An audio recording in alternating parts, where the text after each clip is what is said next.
नमो भगवते वासुदेवाय।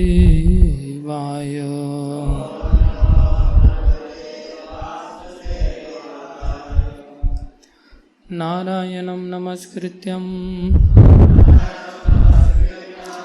नरं चैव नरोत्तमं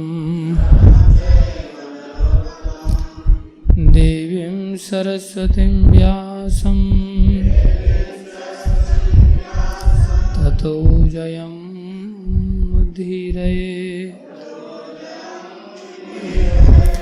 नष्टप्रायेषु भद्रेषु नित्यं भागवत सेवया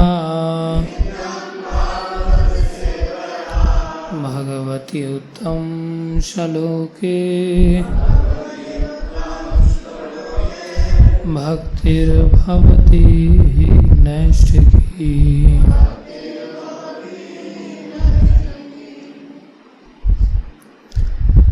हरे कृष्णा। श्रीमद् भागवतम स्कंद 1 अध्याय 18 श्लोक संख्या 21।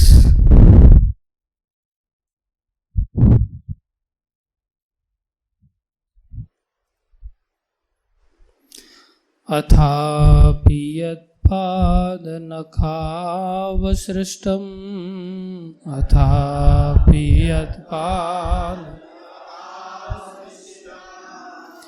जगद्विरिञ्चोपहर्तारवाणाम्भः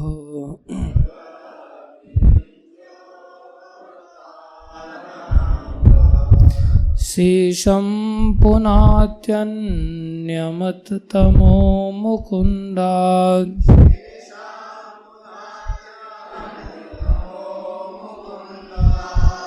को नाम लोके भगवत्पदार्थः।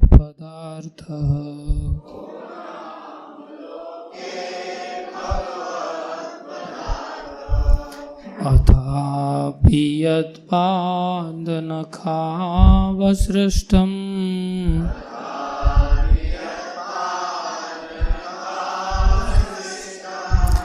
जगद्विरिञ्चोपहर्तारवाणाम्भः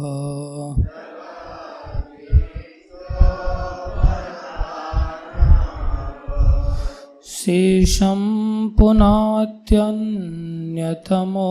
मुकुन्दात्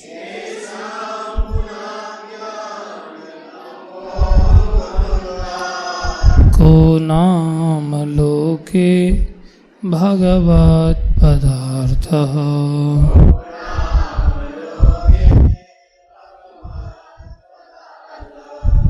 अथापि यत्पादनखावसृष्टम्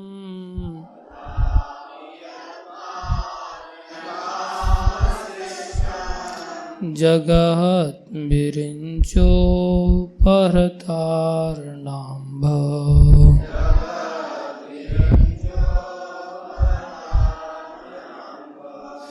शेषं पुनात्यन्यतमो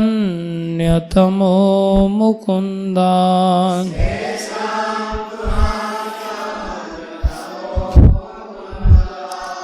को नाम लोके भगवत्पदार्थः।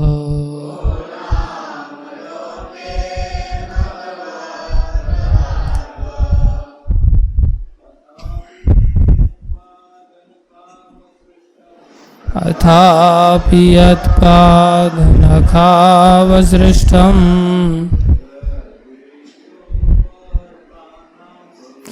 जगद्विरिञ्चोपहर्तारवाणाम्भः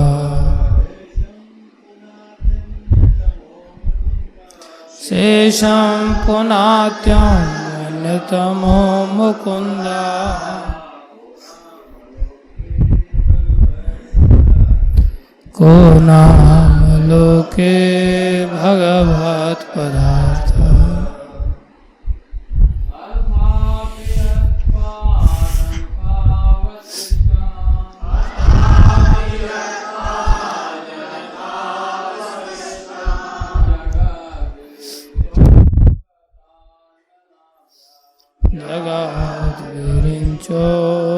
अथापि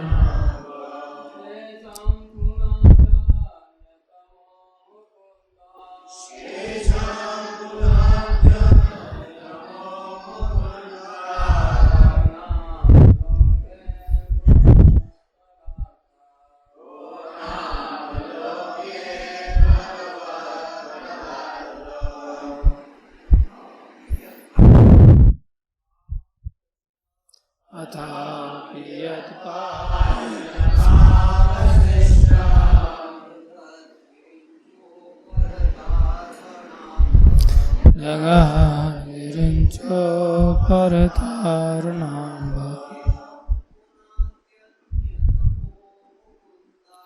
शेषं पुनात्यन्यतमो मुकुन्दा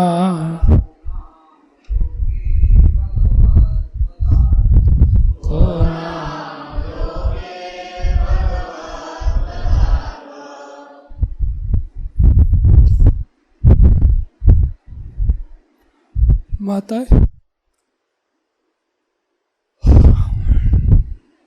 माताएं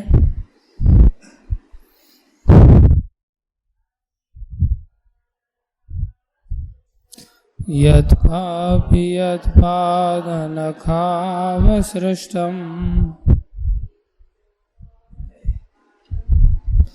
जगद्विरिञ्चो परतारणाम्ब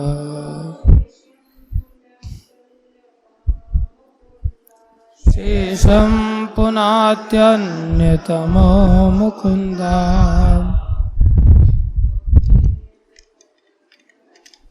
को नाम लोके भगवत् पदार्थ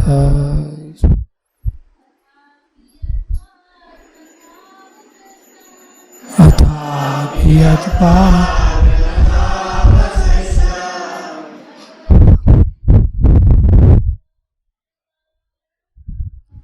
जगद्विरिञ्चो परतारणाम्ब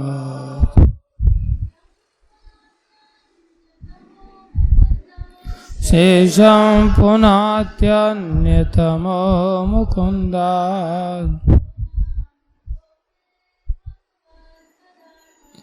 को नाम लोके भगवत् पदार्थ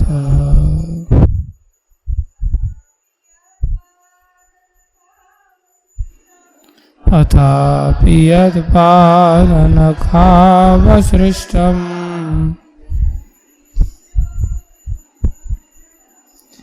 जगद्विरिञ्चो परतारणाम्ब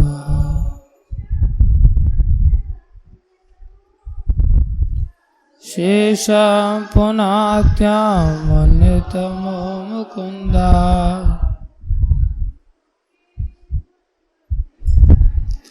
को नाम लोके भगवत् पदार्थ।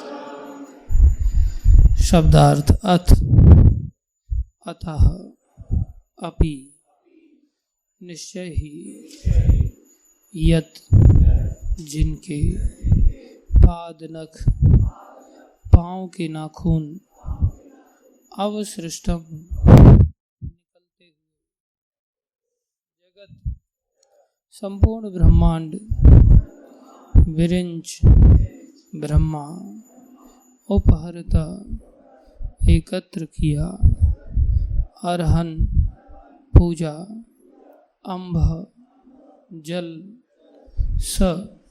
सहित ईशम शिव पुनाति शुद्ध करता है।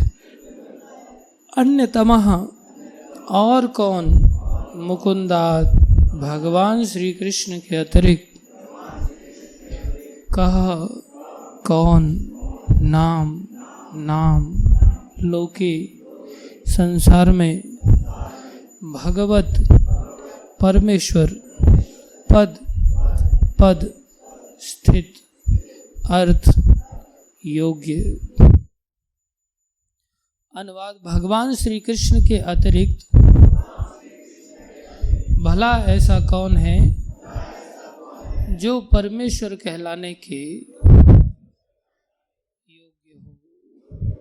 ब्रह्मा ने शिव को पूजनीय वस्तु प्रदान करने हेतु भगवान श्री कृष्ण के पांव के नाखूनों से निकलने वाले जल को एकत्र किया।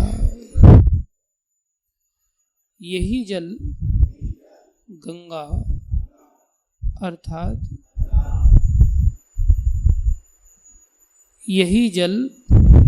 अर्थात गंगा शिव सहित संपूर्ण ब्रह्मांड को शुद्ध बना रहा है।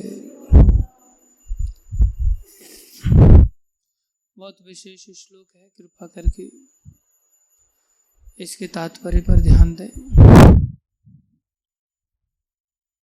तात्पर्य अर्चनी वंदनी प्रातः स्मरणीय श्रील प्रभुपाद जी द्वारा। श्रील प्रभुपाद की जय। अज्ञानियों द्वारा वैदिक साहित्य में अनेक देवों की अवधारणा सर्वथा भ्रांत है। श्री भगवान एक एवं अद्वितीय हैं, लेकिन वे अनेक प्रकार से अपना विस्तार करते हैं और इसकी पुष्टि वेदों में होती है। श्री भगवान के ऐसे विस्तार असंख्य हैं, लेकिन उनमें से कुछ जीव भी हैं। जीव श्री भगवान के पूर्ण अंशों के समान शक्तिशाली नहीं होते, अतएव दो प्रकार के विस्तार अंश होते हैं। ब्रह्मा सामान्यतया जीवों में से एक हैं और शिव श्री भगवान तथा जीवों के बीच माध्यम स्वरूप है। दूसरे शब्दों में ब्रह्मा तथा शिव भी जो देवताओं में अग्रणी हैं, भगवान श्री विष्णु के तुल्य या उनसे बढ़कर नहीं हैं।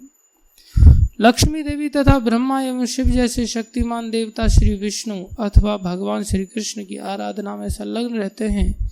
अतएव मुकुंद भगवान श्री कृष्ण के अतिरिक्त और कौन अधिक शक्तिशाली हो सकता है जो यथार्थ रूप में पूर्ण पुरुषोत्तम भगवान कहला सके। लक्ष्मी जी ब्रह्मा तथा शिव स्वतंत्र रूप से शक्तिमान नहीं है, वे परमेश्वर के विस्तार रूप में ही शक्तिमान हैं। वे सभी श्री भगवान की प्रेममयी दिव्य सेवा में संलग्न रहते हैं और उन्हीं की तरह सभी जीव भी।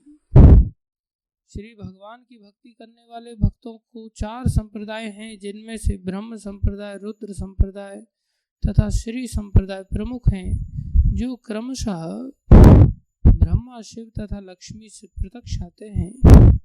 इन तीनों के अतिरिक्त एक चौथा संप्रदाय कुमार संप्रदाय है, जो सनत कुमार से आता है। ये चारों मूल संप्रदाय आज भी श्री भगवान की दिव्य सेवा में लगे हुए हैं और ये सभी घोषित करते हैं कि भगवान श्री कृष्ण या श्री मुकुंद ही पूर्ण पुरुषोत्तम परमेश्वर हैं और अन्य कोई व्यक्ति न तो उनके समान है न उनसे बढ़कर है।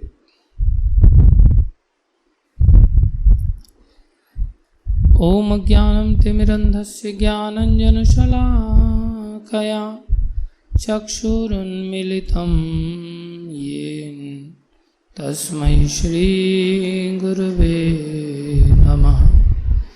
श्री चैतन्य मनोभीष्टं स्थापितं येन भूतले स्वयं रूप कदा मह्यं ददाति स्वपदान्तिकम्।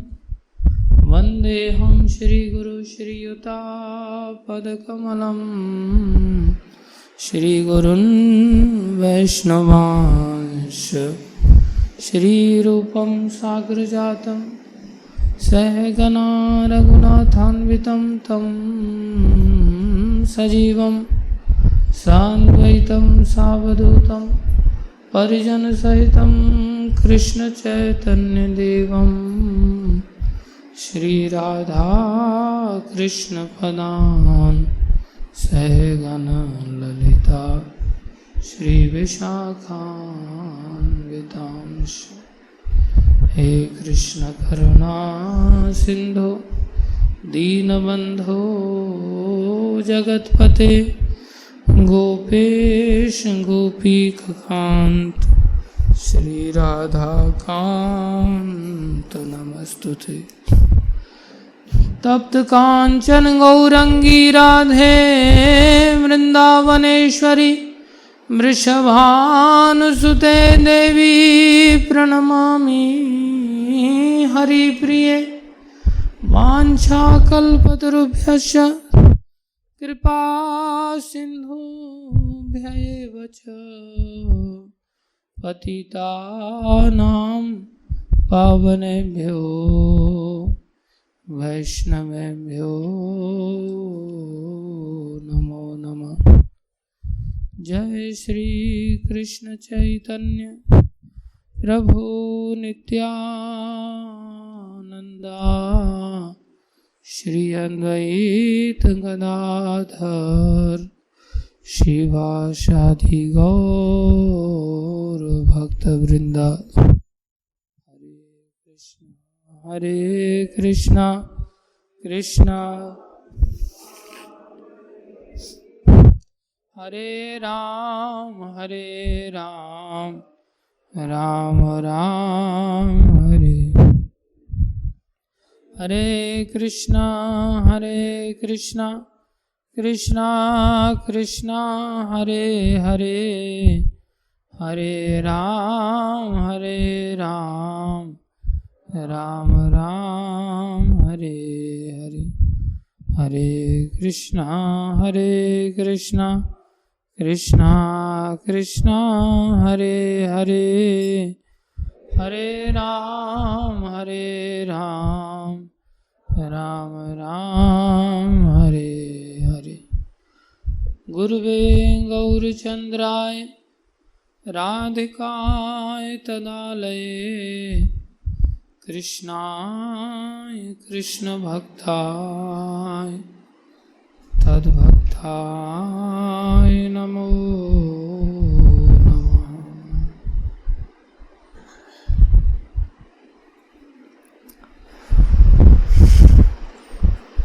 हरे कृष्णा।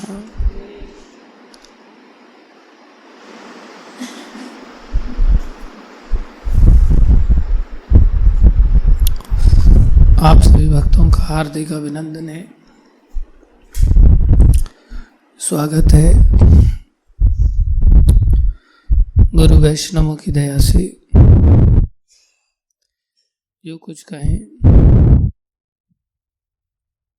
कृपा करके ध्यान से सुनिए। देखो, हम सभी का एक थॉट प्रोसेस होता है, वो कैसे काम करता है। जिस स्तर पर हम रहते हैं उसी स्तर से हम प्रायः चीज़ों को सोचा करते हैं,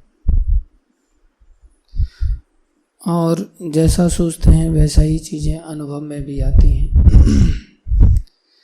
और जैसा हमारे अनुभव में चीज़ें आती हैं वैसा ही हम उन चीज़ों के साथ रिएक्ट करते हैं।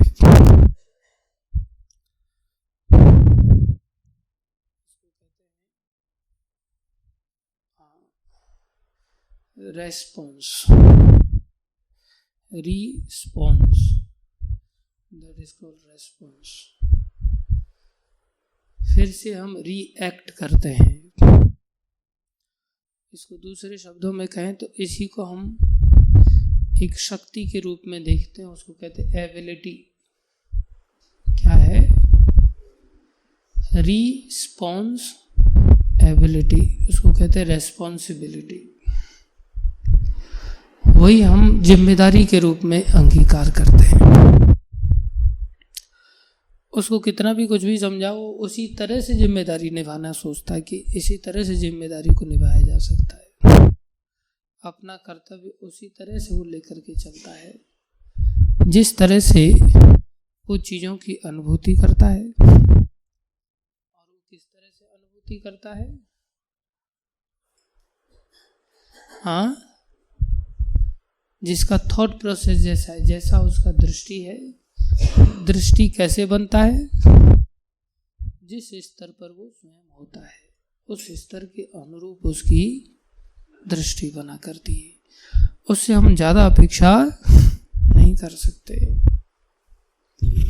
संसार में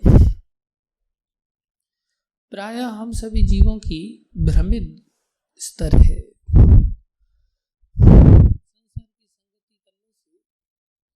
हम एक अलग स्तर को प्राप्त हो जाते हैं। जैसा करेंगे संग वैसा चढ़ेगा रंग, हम पर वैसा रंग चढ़ जाता है। फिर हम उस स्तर के व्यक्ति होकर के उस प्रकार के दृष्टिकोण वाले बन जाते हैं और उस दृष्टिकोण के आधार पर चीजों को अनुभूति में उसी प्रकार से लेकर के आ पाते हैं और उस अनुभूति को जैसा हम कर रहे हैं उसके अनुसार ही हम उन चीजों के प्रति रेस्पॉन्स करते हैं। ये क्रम है। इसलिए जब हम जिस स्तर पर होते हैं प्रायः उस स्तर से दूसरे स्तर पर शिफ्ट करना और उसके पश्चात उसको उस स्तर का दृष्टिकोण डेवलप करना, उसके पश्चात उसको उस प्रकार का अनुभूति का अनुभव कराना और उसके पश्चात उससे वैसे रेस्पॉन्स की अपेक्षा करना, ये एक चुटकी में नहीं होता,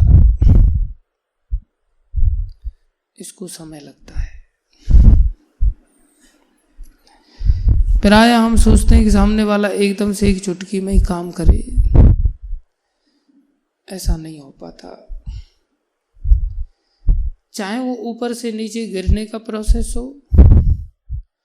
या नीचे से ऊपर उठने का प्रोसेस हो। ऊपर से नीचे गिरने का प्रोसेस थोड़ा फास्ट होता है, नीचे से ऊपर उठने का प्रोसेस थोड़ा कठिन होता है।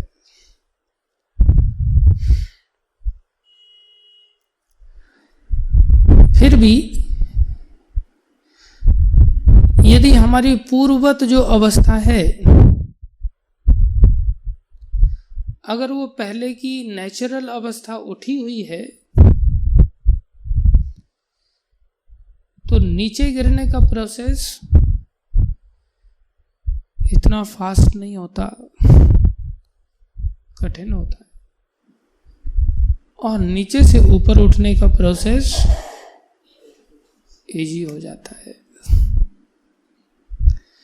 अर्थात जैसे कोई व्यक्ति मूलभूत अवस्था में जो जिस स्तर का है उससे अगर दूसरे स्तर को प्राप्त कर लेता है किसी कारणवश, फिर से उसे पहले स्तर पर लाना है तो उसको इतनी कठिनाई नहीं होती, तेजी से आ सकता है वो। लेकिन फिर भी किसी भी जगह पर शिफ्ट होने में थोड़ा समय लग जाता है। इसलिए चीजों को आसानी से, जैसे हमने बताया ये सब स्टेप्स होते हैं पहुंचने के लिए, क्रियात्मक जीवन जीने के लिए। तो ऐसी स्थिति में क्रिया की अपेक्षा करना ये दूर की बात है। उसकी समझ ऐसी बन जाए, उसको ये बातें समझ में ही आ जाए, ये भी छोटी बात नहीं होती। अभी जैसे ये भागवतम में जो बड़ी बात बताया, बहुत बड़ी बात बता रहे हैं, क्रमशः चल रहा है, लेकिन हम सभी पतित जीवों के हृदय में ये बातें अंदर कहाँ बैठ पाती हैं। अभी जैसे भगवान के विषय में, भगवान श्री कृष्ण के विषय में सुखदेव गोस्वामी बड़ी ऑथेंटिसिटी के साथ, प्रमाण के साथ कह रहे हैं, लॉजिक के साथ कह रहे हैं कि भला उन भगवान से बढ़कर सारी सृष्टि में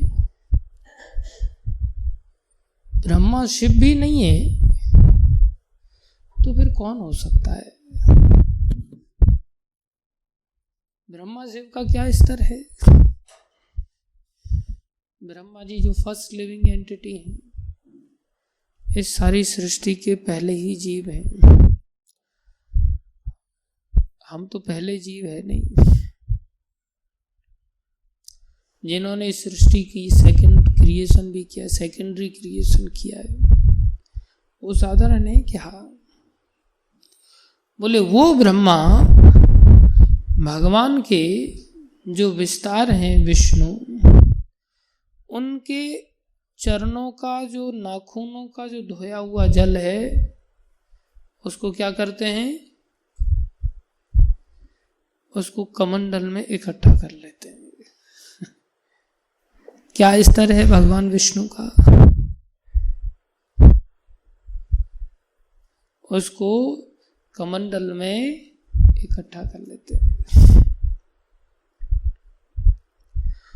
और उसको शिव जी का क्या स्तर है? बोले वो तो जीवों की कैटेगरी में भी नहीं आते, वो भगवान की कैटेगरी में भी नहीं आते, फिर भी ईश माना गया है उनको। मध्य एक तत्व है जो न जीव है न परम भगवान है, बीच के ईश तत्व हैं। बोले वो ईश्वर कोई चीज पूजनीय पाना चाहते थे तो उनको क्या पूजनीय वस्तु दिया जाए? अर्थात ब्रह्मा से भी श्रेष्ठ हैं शिव जी। वो शिव जी कोई पूजनीय वस्तु पाना चाहते हैं, पूजनीय वस्तु को माथे से लगाया जाता है, सर से लगाया जाता है। बोले क्या इनको पूजनीय वस्तु दें? पूजनीय वस्तु के रूप में उन्होंने क्या दिया? जो जल इकट्ठा कर रखा है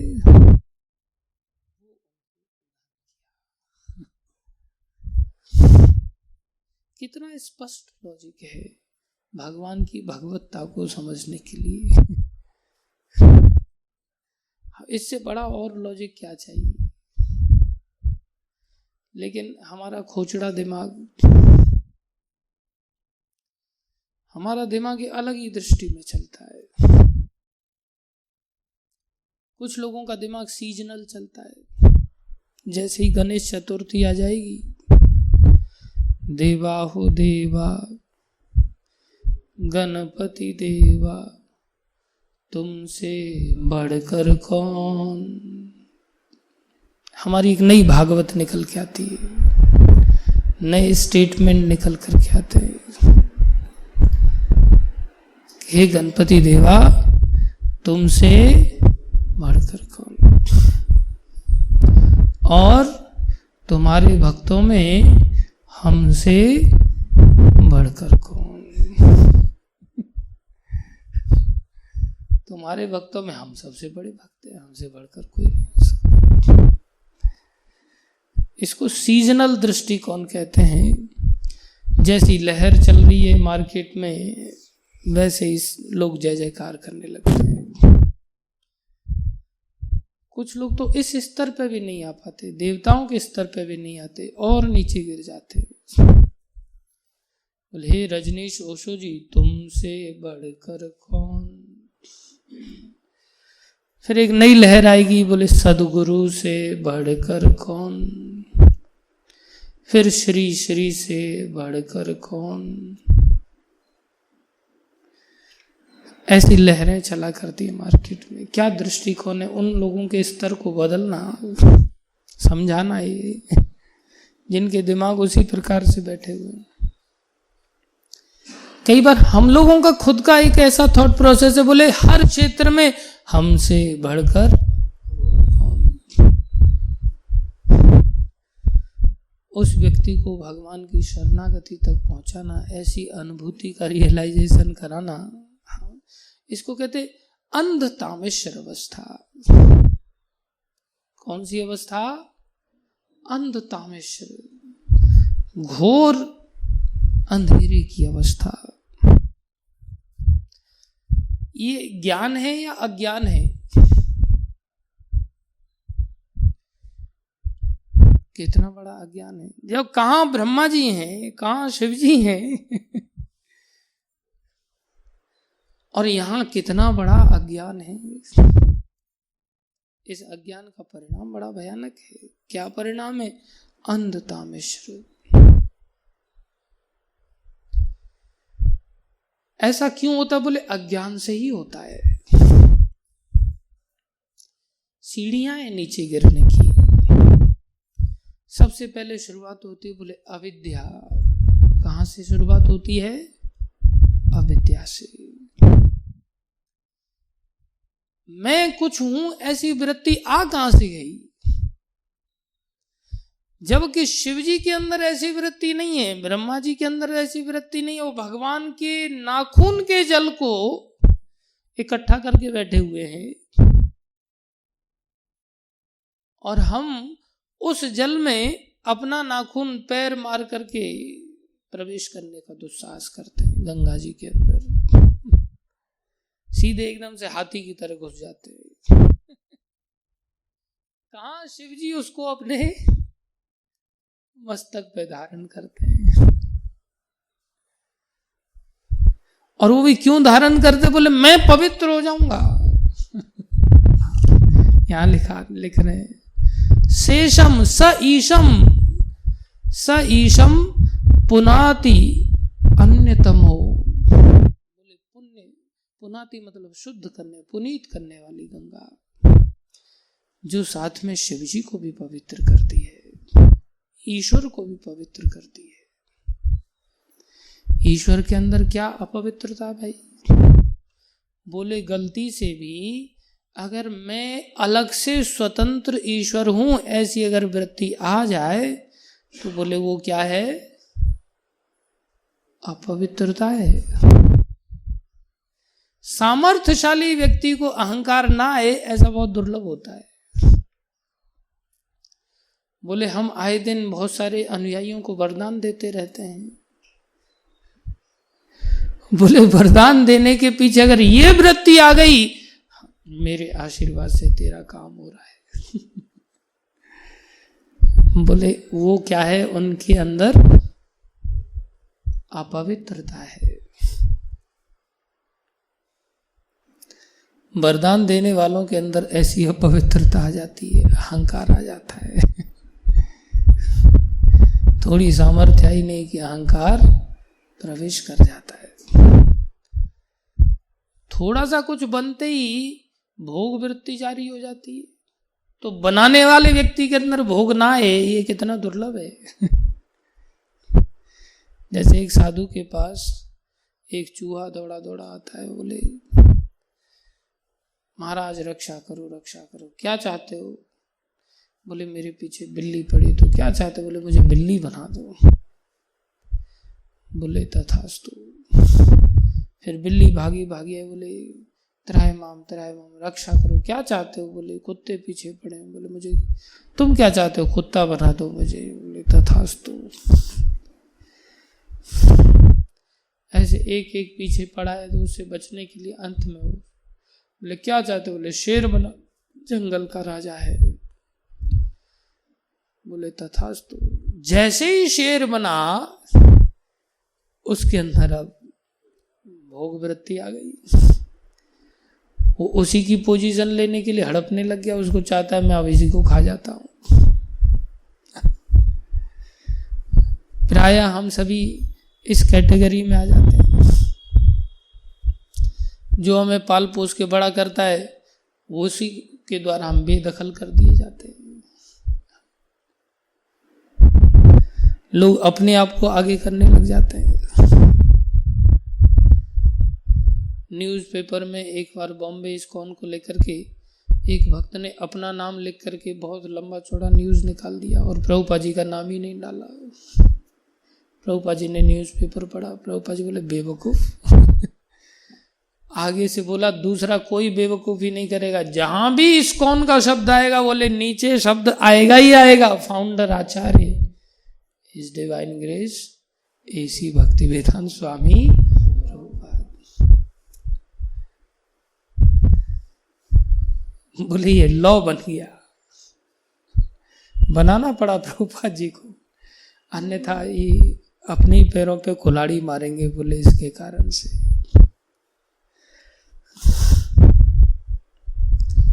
आज जब वो जीव निकाल करके घूर करके देखने लग गया संत की ओर, तो संत बोले अच्छा क्या प्रोग्राम है? बोले भूख लगी है, आपको ग्रहण करेंगे और क्या है।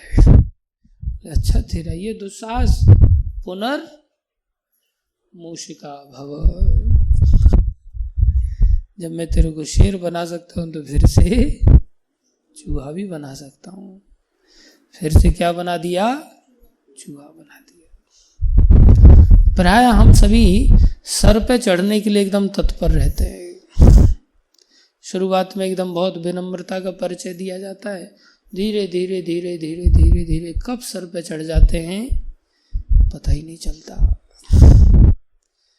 इसको कहते हैं कंटेमिनेशन। क्या कहते हैं? ये कैसे आता है? बोले फैमिलियरिटी ब्रीड्स कंटेमिनेशन। जब हम बहुत ज्यादा फैमिलियर होने लग जाते हैं तो हम दोष दर्शन करने लग जाते हैं, धीरे धीरे हमें पोजीशन प्राप्त होती जाती है, फिर हम सर पे चढ़ने लग जाते हैं। ये क्या है? दूषित अवस्था है, ये अपवित्रता है। ये अपवित्रता सहज है ऐसा आना, कुछ भी प्राप्त होते ही। जब प्राप्त होने से अपवित्रता आ रही है तो जो प्राप्ति करा रहा है, जो प्राप्ति आशीर्वाद से करा रहा है, वरदान देकर के प्राप्ति करा रहा है, उसके अंदर अहम भाव ना आए, उसके अंदर मैं ना आए, ये सहज है क्या? नारद जी जाकर के ब्रह्मा जी, आप तो जगत गुरु हैं, आपसे पहले तो कोई संसार में था ही नहीं, आप तो इस परंपरा के ज्ञान देने वाले आप ही तो हैं। ब्रह्मा जी कांप जा रहे हैं। ब्रह्मा जी कह रहे हैं, ओ देखो माया कितनी प्रबल है भगवान की, तुम भी मेरे को जगत गुरु कह रहा है। जबकि ब्रह्मा जी लीगली जगत गुरु है, एक दृष्टि से देखा जाए तो सारे जगत को ज्ञान देने का अथॉरिटी वो है। वो ब्रह्मा जी कह रहे माया बड़ी प्रबल है, तुम मेरे को जगत गुरु मान रहा है, और देखो मैं कई बार मान भी रहा हूं अपने आप को। वास्तव में जगत गुरु तो श्री कृष्ण है, कृष्णम वंदे जगत गुरु। बोली ये अपवित्रता कब प्रवेश कर जाती है ये पता ही नहीं चलता। उस अपवित्रता को दूर करने के लिए, पवित्र करने का जो उपाय है वो भगवान श्री कृष्ण के चरणों का आश्रय है। बोले उसका आश्रय सदा लेकर के चलते हैं, जिससे ब्रह्मा जी जब चाहें तब कमंडल से उस जल को निकालते हैं और छींटे मार लेते। बोले अब मैं पवित्र हो जाऊंगा। उनको पता चलता है अपनी इस नाखून के जल के बराबर भी औकात नहीं है।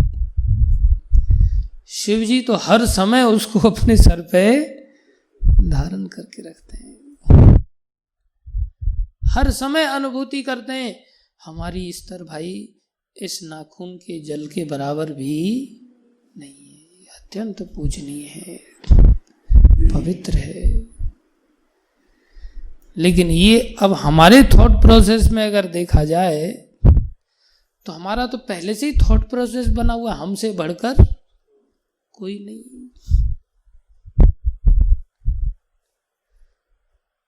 बोले उस स्थिति से इस स्तर पर लाना, जब ब्रह्मा शिव इस प्रकार से सोच रहे हैं तो हम किस स्तर के? हम तो मक्खी मच्छर भी नहीं उनके समक्ष। हमें कितना समर्पित भाव से, कितना अहंकार से रहित होकर के सोचना पड़ेगा। जो हमारी कॉन्स्टिट्यूशनल पोजीशन है आत्मा होने के नाते, जीवेर स्वरूप होय कृष्णेर नित्य दास, दासी नहीं दास, दास अनुदास, महाप्रभु कह रहे हैं। और इसका बोले ये तो बहुत त्यज्य स्थान है, ये तो बहुत त्यज्य स्थान है। बोले त्यज्य नहीं है। ब्रह्मा जी का ब्रह्मत्व, शिव जी के अंदर शिवत्व क्यों है? क्योंकि वो ऐसा सोचते हैं। अगर रावण की तरह वो सोचने लग जाए तो मिट्टी में मिल जाए, चाहे 10 खोपड़ी क्यों ना हो, 20 भुजाएं क्यों ना हो, उनकी सारी सामर्थ्य खत्म हो जाए।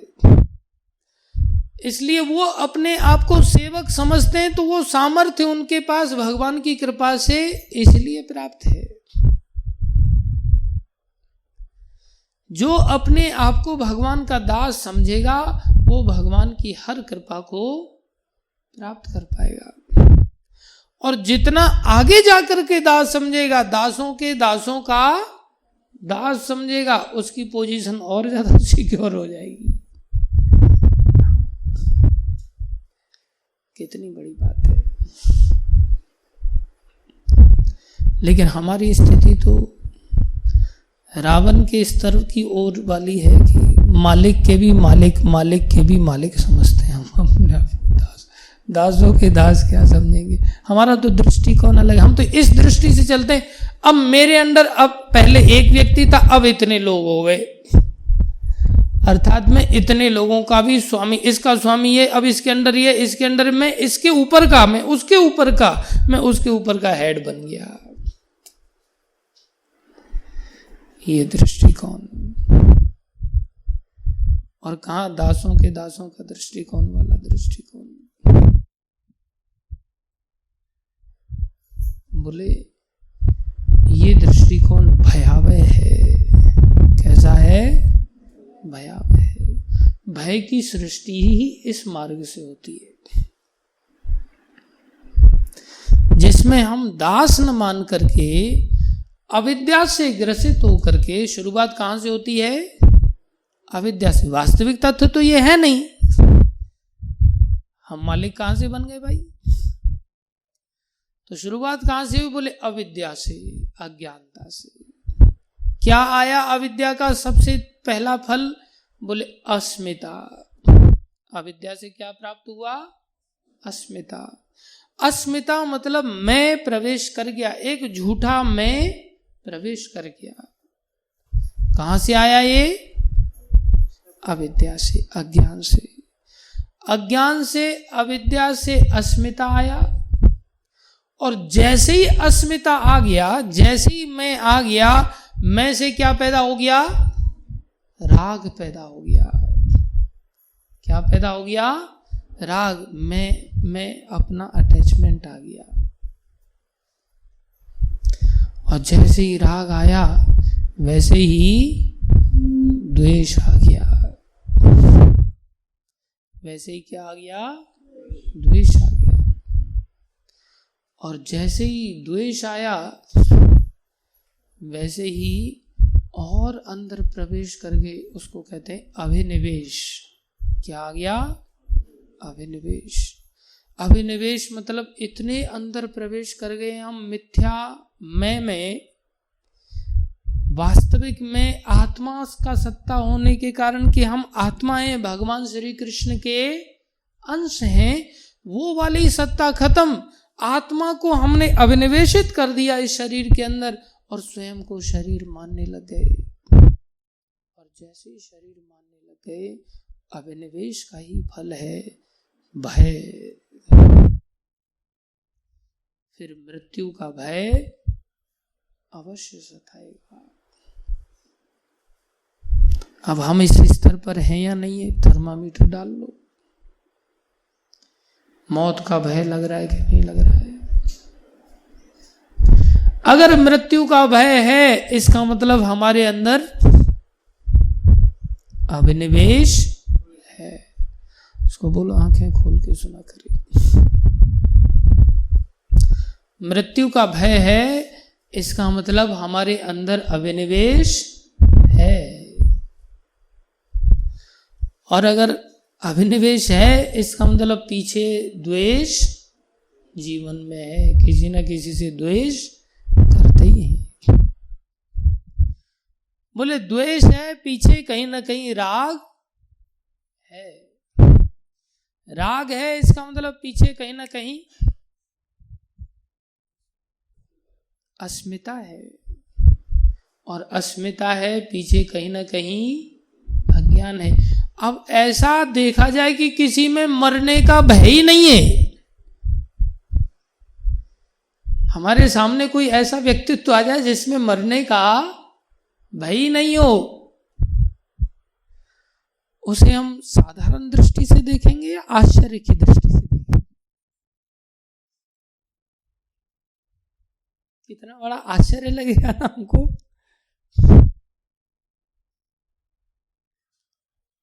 कोई व्यक्ति ऐसा देखे जिसके अंदर द्वेष ही ना हो किसी से, मतलब मरने का भय नहीं, मतलब द्वेष होगा क्या उसके अंदर,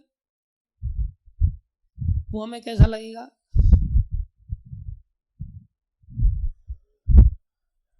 अजीब लगेगा, एकदम आश्चर्यजनक लगेगा। कोई ऐसा जिसको शारीरिक या कोई किसी प्रकार का राग ही नहीं है, अटैचमेंट ही नहीं है इंद्रिय आदि किसी से, कितना बड़ा आश्चर्य है। कोई ऐसा दिखाई दे जाए जिसके अंदर वो नहीं है, तो इसका मतलब मैं भी नहीं है ना, मैं है तो फिर मैं के लिए भोक्तापन आएगा, तब राग तो होगा ही भोगों से फिर। अर्थात जिसके अंदर मैं हो ही ना, हृदय से। भाषण तो मैं दे सकता हूं, प्रभुपाद कृपा से हो रहा है, कृष्ण कृपा से हो रहा है, लेकिन उस कृपा में भी मैं छुपी हुई है। ये कितना बड़ा आश्चर्य है। और फिर उसमें ऐसा अज्ञान कहां होगा जहां से ये सब चीजों की शुरुआत है। हृदय से कोई ऐसा बोल पाए हर सेंटेंस में उनकी कृपा से।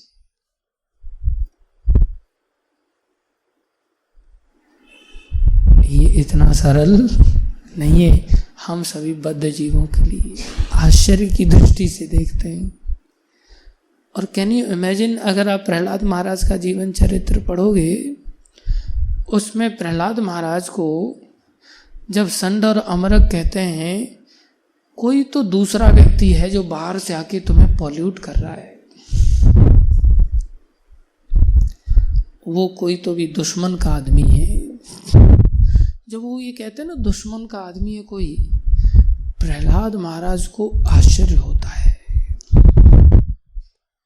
प्रहलाद महाराज आश्चर्यचकित होकर के देखते हैं, इसका मतलब कोई अपना भी होता है और कोई पराया भी होता है।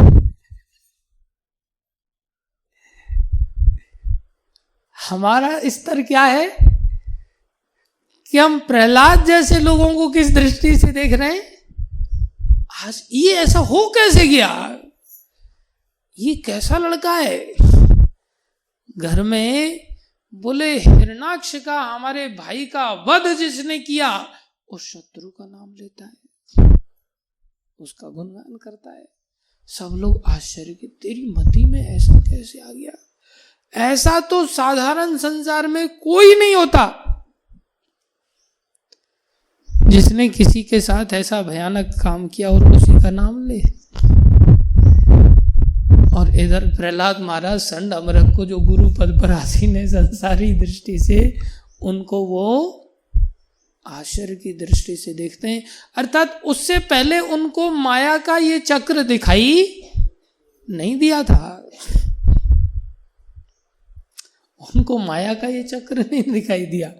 आज उनको माया की जो पड़ी हुई बातें शास्त्रों में बताई जाती कि माया ऐसी होती है, आज उनको माया का अनुभव हो रहा था। ये ऐसे ही है जैसे कभी हमें भक्ति का अनुभव हो जाए, हमारे हृदय से कभी गला रुंध जाए, कभी अश्रुपात होने लग जाए। हाँ, ओहो भक्ति ऐसी होती है। हम उसे कितने आश्चर्य की दृष्टि से देखेंगे।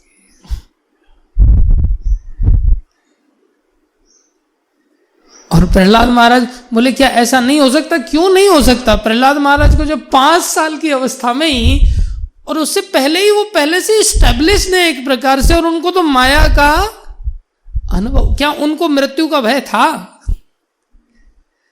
प्रहलाद महाराज को बिल्कुल भी मृत्यु का भय नहीं।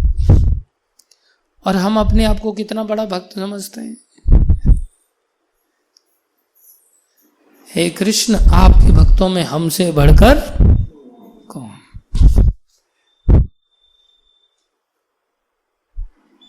ये ऐसे ही हमारी स्थिति भैंस के सामने बीन बजाने जैसी। अब ये सारी बातें बता रहे हैं और ऐसे थोड़ी बता रहे हैं, शास्त्र का प्रमाण देके बता रहे हैं। लेकिन अपनी खोपड़ी में जरा सा भी ऐसी हलचल है, ऐसा लगता है जैसे एक पत्ता आता है, उसको जब मैं कभी खा लेता हूं तो जीभ के वो पॉइंट्स को जो स्वाद बताती है उसको मार देता है, एक प्रकार से डेड कर देता है थोड़े समय के लिए।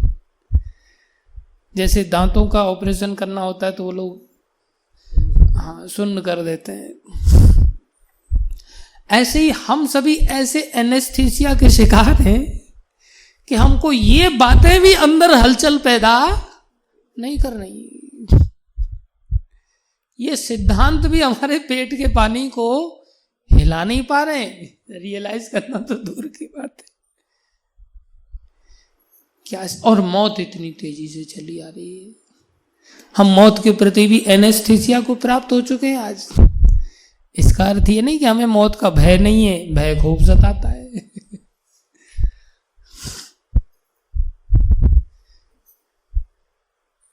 और प्रहलाद महाराज की स्थिति क्या है, कैसे ऐसी स्थिति क्या आ नहीं सकती, बहुत कठिन होता है क्या? बोले नहीं, ऐसी स्थिति आना कोई कठिन नहीं है। गर्भावस्था में ही उन्होंने नारद जी का दिव्य सानिध्य प्राप्त कर लिया, बस ये मात्र कारण था।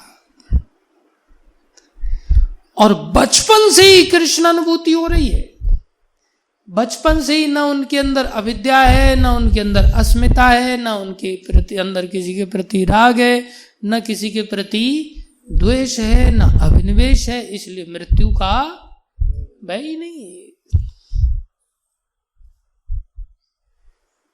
कितनी ऊंची अवस्था प्राप्त कर ली। हमारे साथ ऐसा क्यों नहीं होता? बोले हमने भी गर्भ में भौतिक शिक्षा ऐसे ही प्राप्त कर रखी है, हेरिटेज में। इसलिए गलती से भी ऐसा नहीं हो पाता हमारे जीवन में कि हम अभिनिवेश ना हो, पहले ही अभिनिवेश की अवस्था से ही पैदा होते हैं। लेकिन ये जीवन काल एक मौका जरूर है। हम चाहे तो अपनी भक्ति को ऐसा कर सकते हैं कि इस भक्ति को थोड़ा सा भी अगर कर पाते हैं तो भी हमें आने वाले समय में संसारी चिंतनों से ऊपर उठ जाएंगे, इस भय से ऊपर उठ करके सोच पाएंगे। ये नहीं सोचेंगे हमारे लिए रोटी कहाँ से आएगी। थोड़ी भी भक्ति अगर कोई इस जीवन में कर लेता है, उसको स्वर्ग का भोग भोगते के पश्चात संसार में बड़े सेठों के यहाँ जन्म लेना पड़ता है। और बड़े सेठों के यहाँ जन्म लेने से उसको भय नहीं सताता कि रोटी कहाँ से आएगी, संसार में वस्त्र कहाँ से आएंगे। उसको पहले से ही भय मुक्त हो जाता है काफी कुछ वो, और वहां से चाहे तो अपनी भक्ति को और बढ़ा सकता है। और अगर कोई इस जीवन में लंबी भक्ति कर लेता है, ये इनके इन प्रकारेण और सफल नहीं हो पाता, उस स्थिति में उसको स्वर्ग आदि का लंबा चक्कर नहीं लगाना पड़ता, सेठों के यहाँ जन्म नहीं लेना पड़ता, उसका जन्म सीधा भगवान के भक्तों के यहाँ हो जाता है। वहां उसे बचपन से ही भक्तों की संगति मिल जाती है, तो उसका थॉट प्रोसेस वैसा बन जाता है जो वास्तविक है, जो कैसा है, वास्तविक है, परिणाम में सुखदायक है। संसार की चीजों को तो हम वास्तविक समझते हैं, लेकिन अगर वास्तविक होते तो हमारे लिए वो सुखदायक होने चाहिए थे। लेकिन परिणाम में भय देने वाली चीजें होती हैं, दुखदायक होता है।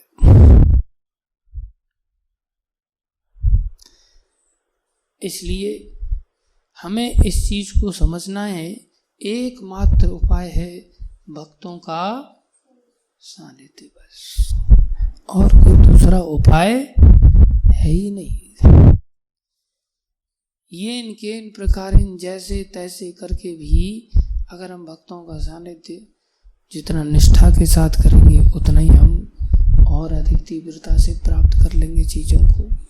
नहीं करेंगे उतना ही हम और देरी से प्राप्त करेंगे चीजों को। जितना कार्य को आप अच्छी तरह से करोगे, उतनी छाप अच्छी छूटेगी। जैसे किसी ने स्टैंप मारा तो ध्यानपूर्वक स्टैंप मारा तो गहरी छाप छूटेगी। और जस्ट ऐसे ही ठोक रहा है, ध्यान कहीं दूसरी जगह है, तो उसकी स्टैंप का मार्क नहीं आ पाएगा।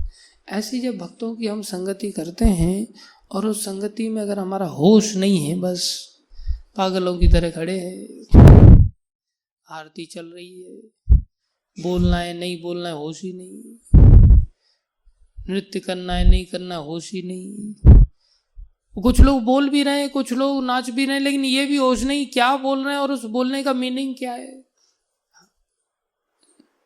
होश ही नहीं। श्री विग्रहारा आराधन नित्य नाना, ये शब्द का अर्थ क्या है? उस शब्द में निवेश, उस शब्द में चेतना प्रवेश नहीं कर रही है। बोल रहे हैं चेतो दर्पण मार्जनम, बस फॉर्मेलिटी के लिए सब बोल रहे हैं। उसकी दशा अगर शब्दों में प्रवेश नहीं कर पा रहा है, उसको क्या प्राप्त होगा? जितना जागृति उतना ही वस्तु की प्राप्ति, अन्यथा अविद्या अस्मिता राग द्वेष अभिनिवेश में तो प्रवेश कर ही चुके। इसी के दूसरे नाम है तम। हाँ, तम माने अंधकार, अंधकार माने अविद्या। क्या नाम है? तम। दूसरा नाम है मोह। दूसरा नाम क्या है? मोह। मोह माने भ्रमित हो जाना, अर्थात अलग से अस्मिता को स्वीकार कर लेना, जबकि यहाँ शिव ब्रह्मा की अस्मिता को नकार दिया गया। बोले आप स्वतंत्र ईश्वर नहीं, तो हमारी मैं कहां से आ जाएगी? तम मोह। और बोले उस मोह से आसक्ति हो गई, उसको राग कहते हैं। उस मैं से अटैचमेंट होना चालू हो जाए, बोले वो महामोह। क्या है? महामोह। तम मोह, महामोह। और उसके बाद अगर द्वेष पैदा हो गया जीवन में किसी के प्रति, बोले वो तामिश्र। वो क्या है? तामिश्र। और अगर अभिनिवेश आ गया उसे अंध तामिश्र कहते हैं। तम मोह, महामोह, तामिश्र और अंध तामिश्र। कौन से नरक में जाएगा फिर वो? अंध तामिश्र नरक में बहुत तेजी से जाएगा। अब कोई कहे ये बात सही है कि गलत है? भाई यार गंगा जी के दर्शन कर लो जाकर के, भरोसा नहीं हो रहा है तो। कितने समय से गंगा जी बहती चली आ रही। जब गंगा जी हैं तो ये श्लोक सत्य हैं, ये श्लोक सत्य हैं तो बाकी चीजें भी सत्य हैं। इससे हमें अपने जीवन को बचाना है। अंध तामेश्वर में गिरने से बचाने का एक मौका है, लेकिन ये तभी सफल हो पाएगा जब हम इन बातों को थोड़ा सा तथ्यात्मक रूप से ग्रहण करने की चेष्टा करें।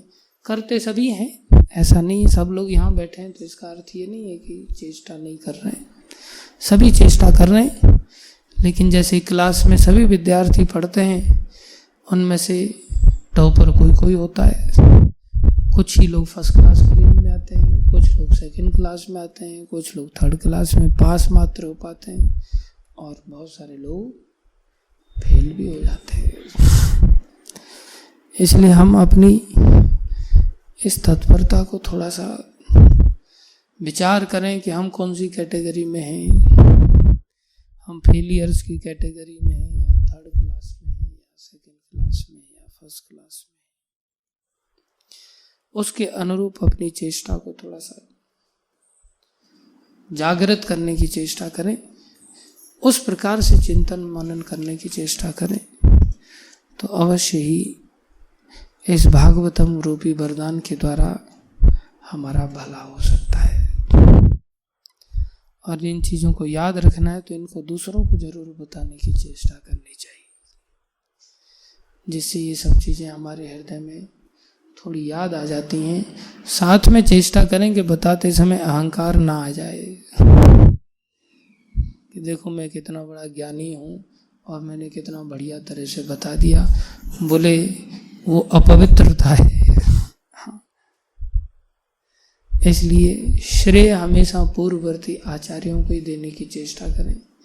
और ये सारा श्रेय प्रभुपाद जी इसी प्रकार से महाप्रभु को देते थे, भक्ति सिद्धांत महाराज को देते थे।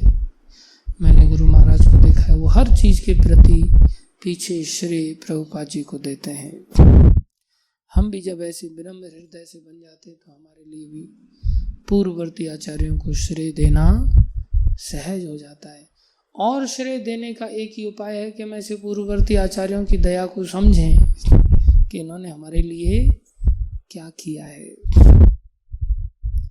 लेकिन हम खुद की मैं को लेकर के बस बखान करते रहते हैं और फिर भैया बार बार मृत्यु का भय हमें सताएगा और हम इससे कभी नहीं निकल पाएंगे। धन्यवाद आप सभी भक्तों का धैर्यपूर्वक श्रवण करने के लिए। कोई प्रश्न है किसी का तो पूछ सकता है। यस प्रभु जी।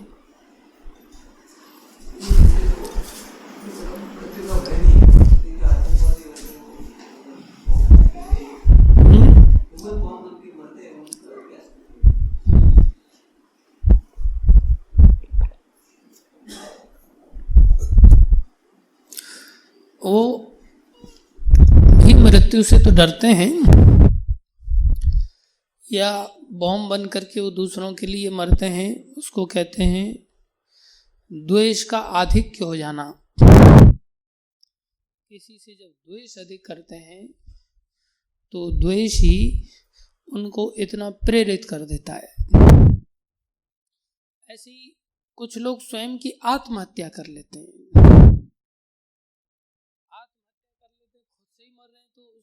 दूसरे के लिए, दूसरे को मारने के लिए मरना और खुद से मरना, वो भी तो मरना ही है। बोले उनको भी क्या मृत्यु का भय नहीं है?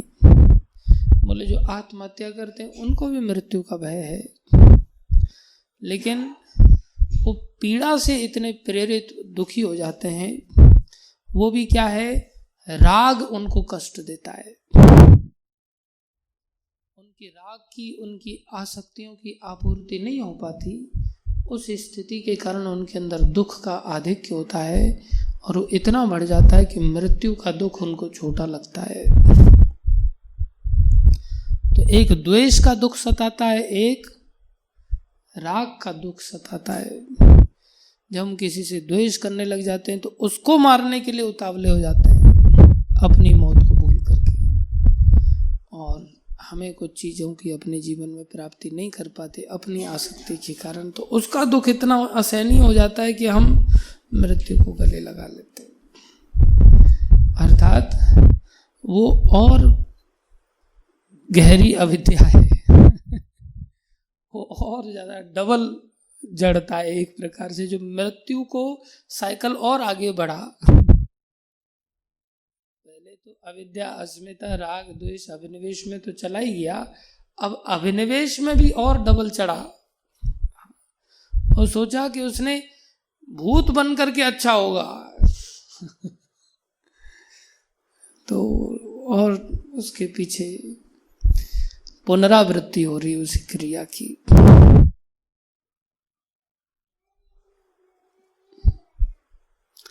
और कोई प्रश्न? यस।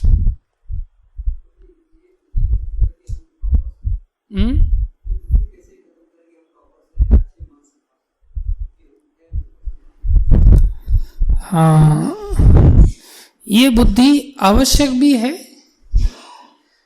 अगर ऐसी बुद्धि हम नहीं रखेंगे तो हम लोग भक्ति मार्ग में प्रगति भी नहीं कर पाएंगे, इसलिए आवश्यक भी है। इसको कहते हैं एक हेल्दी कंपटीशन। अरे ये भक्त उठ रहा है तो मुझे भी इससे सीख लेनी चाहिए, मुझे भी उठना चाहिए। This is called healthy competition. और एक कंपटीशन ऐसा है कि अरे ये उठ रहा है और इसके चलते मेरे को भी उठना पड़ रहा है, तो मैं एसी चालू कर देता हूँ जिससे ये भी सो जाएगा, मेरे को भी सोने को मिलेगा। वो भी कंपटीशन कर रहा है, दूसरे को देख करके चेष्टा कर रहा है, लेकिन वो दूसरे को दबाने की चेष्टा कर रहा है, खुद उठने की चेष्टा नहीं कर रहा है, तो उसमें द्वेषात्मक वृत्ति आ जाती है। वो जो अहम है वो ठीक नहीं है। इसलिए भक्तों के साथ रहने से स्वाभाविक है कंपटीशन होना, इसको हम इग्नोर नहीं कर सकते। आए ही हैं साथ में रहने के लिए, इसी लक्ष्य के लिए कि हमारे अंदर एक दूसरे को देख करके क्या जागृत हो, उत्साह जागृत हो। लेकिन प्रायः हम इस चीज को द्वेष में बदल देते। और कोई व्यक्ति को महामंत्र लिखवाना है तो हम कमरे से बाहर निकल आ जाएंगे और कुंडी बाहर से लगा के आ जाएंगे, जानबूझ के, बोले मंगल आरती में लेट हो जाए और उसको महामंत्र लिखना पड़ेगा। तो वो द्वेष की वृत्ति ठीक नहीं। तो ये दोनों ही चीजें एक साथ चाहिए, विनम्रता भी चाहिए और अहंकार भी चाहिए। तो विनम्रता की वृद्धि से अहंकार की प्राप्ति वो ठीक है।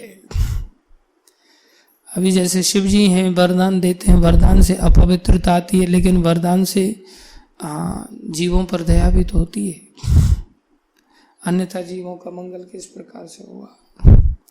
तो उन्होंने वो पोजीशन स्वीकारी इस प्रकार से किया है। तो पहले हम विनम्र बने, फिर हम अधिकार प्राप्त करें। वो प्रदत्त अधिकार माना जाता है। जैसे कोई प्रेसिडेंट बन रहा है, कोई महंत बन रहा है, ये सब अहंकार को पैदा भी करते हैं, लेकिन ये बड़ी सेवा का अधिकार भी देते हैं। तो प्रचार करने में आदमी को रिस्क भी बहुत ज़्यादा है, लेकिन प्रचारक भगवान को प्रिय भी बहुत ज़्यादा है। तो पहले हम प्रियता को ध्यान में रखते हुए प्रचारक बने, और पीछे अहंकार आ जाता है तो वो शुद्ध होता रहेगा। लेकिन हम अहंकार को प्राप्त करने के लिए, पोजीशन प्राप्त करने के लिए प्रचारक बनते हैं, वो हमारा जब लक्ष्य बन जाता है तो फिर वो गड्ढे में ले जाता है। इसलिए पहले ही हम उस विषय में क्लियर होकर के चलना चाहिए। उसी के लिए सभी शास्त्र हैं, गुरुजनों का सानिध्य है, साधुजनों का सानिध्य है, जो हमें सदा अवगत कराता रहता है और हमारा सही दृष्टिकोण बनाने में सहयोग करता है। जब हमारा ऐसा सही दृष्टिकोण बन जाता है तो फिर हम परवाह नहीं करते। फिर वो हानि करने की क्षमता रखने वाली चीज भी हमारी हानि नहीं कर सकती।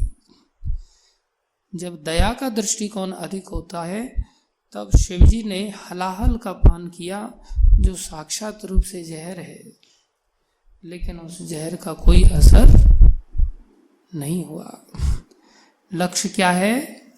जीवों पर दया। और कोई अगर शिवजी की नकल करके और सोचे कि मैं धतूरा खा लेता हूं, तो भाई उसका असर तो उसके जीवन में हुआ। तो हम जिस लक्ष्य के साथ आगे बढ़ते हैं वही चीज शोभनीय हो जाती है। शिवजी के लिए वही हलाहल शोभनीय हो गया, नीलकंठ नाम पड़ गया। तो हमारे लिए कोई भी विपरीत परिस्थिति भी सराहनीय और श्रेष्ठ बन जाएगी यदि हम उसको सही दृष्टिकोण के साथ स्वीकार कर पाते। चाहे वो संसार के लिए भयानक क्यों ना हो, भक्तों के लिए वही वरदान बन जाते। इसलिए सबसे पहला दृष्टिकोण विनम्रता का लेना चाहिए। गोपी भरतु पद कमल और दास दासानु दास, ये दृष्टिकोण से पोषित होना चाहिए हमारा जीवन। फिर हम कहीं भयभीत होने की आवश्यकता नहीं रह जाती। और कोई प्रश्न किसी का? यस माता जी, हरे कृष्ण।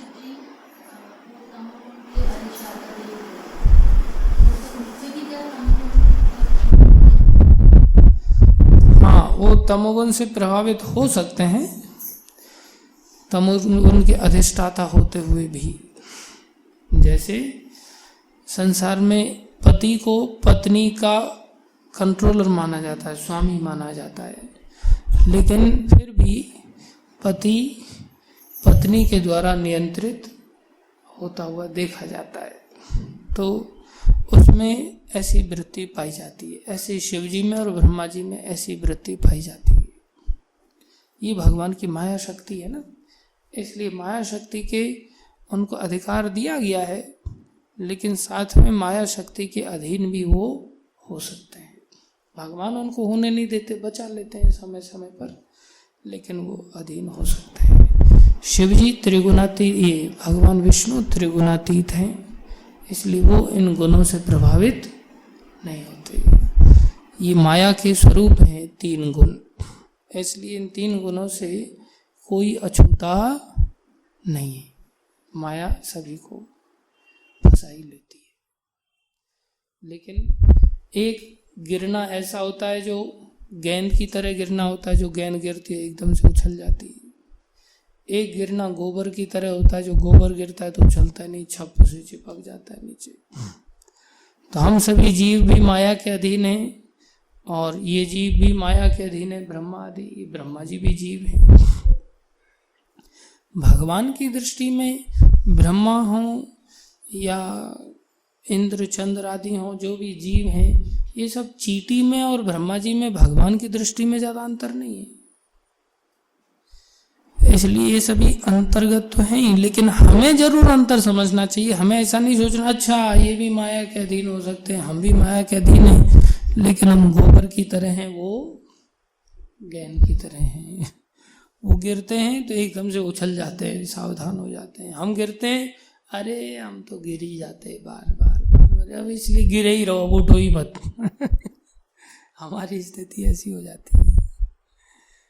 अब जैसे बार बार अगर कोई मंगल आरती में एब्सेंट होने लगे, अपने बस की बात नहीं है भाई, छोड़ो। बार बार जब नहीं होता, अपने बस की बात नहीं, छोड़ो। ऐसे ही बार बार मोबाइल के शिकार हो जाए, अरे अब आराम से छक के मूवी देखो, बस अब कोई फर्क नहीं पड़ता है। तो हमारे गिरने में और इनके गिरने में अंतर होता है, सदा ध्यान रखना चाहिए और सम्मान करना चाहिए, कृपा याचना करनी चाहिए। हम इनकी कृपा पात्र बन सकते हैं। इसलिए भगवान देवराज इंद्र को वहां से आकर के अहिल्या के प्रति आसक्त होकर के गिर पड़े, थू थू करने लग जाए, लेकिन भगवान उपेंद्र बन करके वामन अवतार लेकर के उनके लिए आते हैं, उनके छोटे भाई बन करके आ जाते हैं। तो गलती से गलती हो जाती है, लेकिन वो तुरंत अपनी पोजीशन में फिर से स्टैब्लिश भी हो जाते हैं। हम अपनी पोजीशन में स्टैब्लिश नहीं हो पाते। इसलिए कई बार घटनाओं को देख करके हम सोचते हैं हम बड़े महान हैं, उनसे तो महान है। हम महान नहीं हैं। हम बहुत ही ज्यादा पतित हैं। ठीक है, और कोई प्रश्न किसी का? धन्यवाद आप सभी भक्तों का। श्रीमद् भागवत महापुराण की जय, श्रील प्रभुपाद की जय, श्री गुरु महाराज की जय, अनंत कोटि